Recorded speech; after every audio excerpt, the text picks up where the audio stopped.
there are two laws. The laws of the material world, and on your 21st birthday you declare yourself to be above them. And the laws of this world of soul and of spirit into which you are now born. Mistakes you made as a child will be forgiven, but these same mistakes are not forgiven after you have reached the age of knowing and understanding. And you must also protect this body that you have. You must never pollute it. You must never defile it. You must never abuse it, because it is an instrument by means of which you have the power to help, the power to serve, the power to give, and the power to be enlightened. For this body is a precious thing that has been conferred upon you. If you pervert it, you destroy it, or pollute it, there is some great pain. There is no way in which you can break the rules without pain. The only way to have no pain is to keep the rules. And if keeping the rules you still go through pain, it is the pain of understanding, the pain of release, and the realization that this pain is necessary to the perfection of your own nature. Now, it is the young Indian sitting or standing in this group, receives the benediction, receives the symbols of the membership in his tribe, and receives the proofs of his own ordination. And every child that is born into the world is born an ordained priest of the mystery of life. And unless he prefers to go into material things and sacrifice his natural destiny, he will continue throughout life to serve life, to give all to life, and to give it all not in his own name or for his own fulfillment, but in the name of the Spirit that dwells within him, and that he may be found worthy by the great lodge of the sachems, the lodge that sits in the sky. Now the young boy may be a little doubtful of some of these things. So the master of the mysteries, the old priest who is someday going to give way to him, says, "Come with me then, and I will show you." So they sit down quietly in meditation in the midst of the prayer flumes, and all of a sudden the young boy finds that he is outside of his own body. He is no longer in his body. And he looks, and the old Indian is standing beside him, and he is also out of his body. And he says to the child, "Come with me to the lodge of the great ones." So they go down a wonderful winding path and up the side of a very steep mesa into desert country. And there is a peak. And when they reach the top of the peak, there is the great lodge, the medicine lodge of the great tribes of mankind. And in this lodge there is every nation, every race, every belief, everything that is good is there. But nothing that is not good can enter in. So the young boy goes in with the master of the lodge and sees for himself the great ones who have gone before. The Indian has no book to read. He has no written record that he can tell. He has only the stories that come to him from the wise ones. And these wise ones' stories come down from the dawn of time. And there he sees for himself the great lodge of the sky, the immutable, inevitable victory of right over everything else, regardless of whether it is obvious or not. Here is perfect justice, but it is justice with mercy. In the lodge of the sky there is no damnation. There is no heretic. There is nothing except eternal solicitude, a great determination on the part of the great lodge to bring forth into perfection the smallest and least of all living creatures. And having been given the vision, the young man returns to the world dedicated and devoted to the fulfillment of the destiny of the tribe. Now that is the way it was understood in the old days. And that is not just a story of an Indian tribe. Because the Indian tribe is here on our own continent, the North American, Central American, South American tribes, all with the same essential teaching.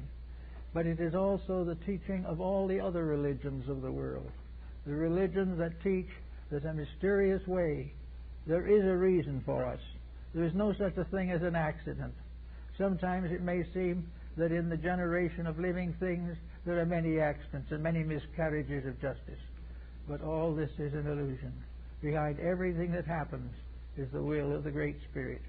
And the will of the Great Spirit has only one thing, to teach, that those who are taught may live to teach others in their turn. And so with this type of thought, we can come down maybe a little bit to the modern way of life.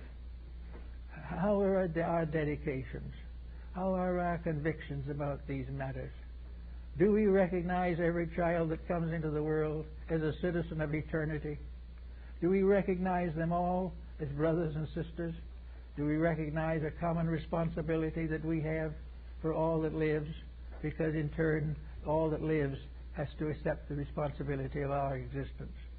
As we have been given, so shall we give. As we have been helped, so shall we help. And if there are things that are not right, and the parents or the children or anyone involved, then we must go into the lodge and very carefully spread the white robes of the peace on the floor and call upon the spirits to relieve us of our anxieties. Every mother and father has a duty. Every parent, grandparent, all relatives, and even friends. A friend is just a little more distant relative, but the same thing is true.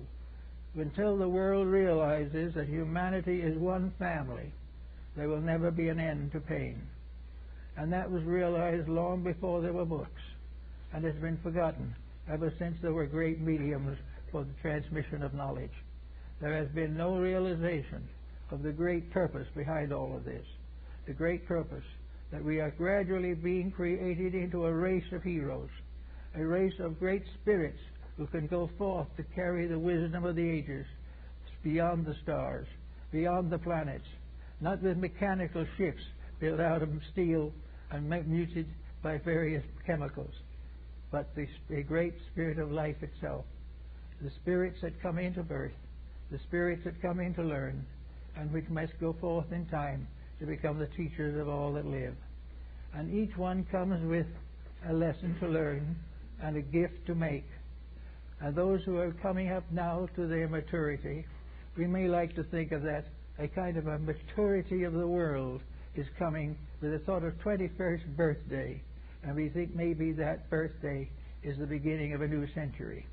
That a new century is coming in which we will have something that is better.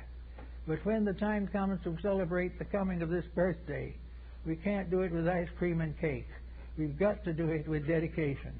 We've got to do it by making a real purpose out of our own existence. And maybe thinking a little bit about the old medicine priest who never was able to write a word, who never spoke to anyone but a member of his own tribe, but became a tremendous power because he was a power of dedication, a power of giving to these young people the key to the reason for themselves. And until we give to young people the reason for themselves, we will still have juvenile delinquency. But if we once give them the reason for themselves, if we can once convince them that there is this great message and that we are all born to teach. We are all born to teach and born to learn. And from the learning we teach, and from the teaching we learn. These are the lessons of life.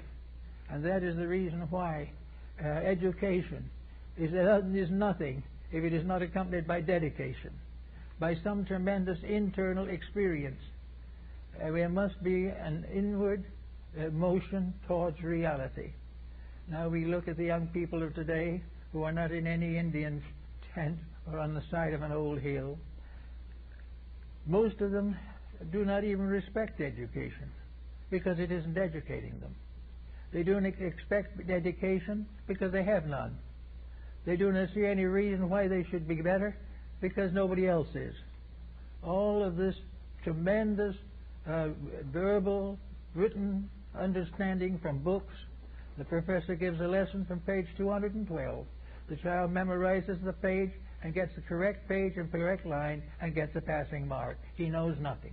He learns nothing. And the professor can do no better. Because if he does any better, the relatives of the pupils will come down on him claiming that he is interfering with the blessed privilege of raising their children the way they want to. So we don't have much. But somewhere along the way, we must go back far enough to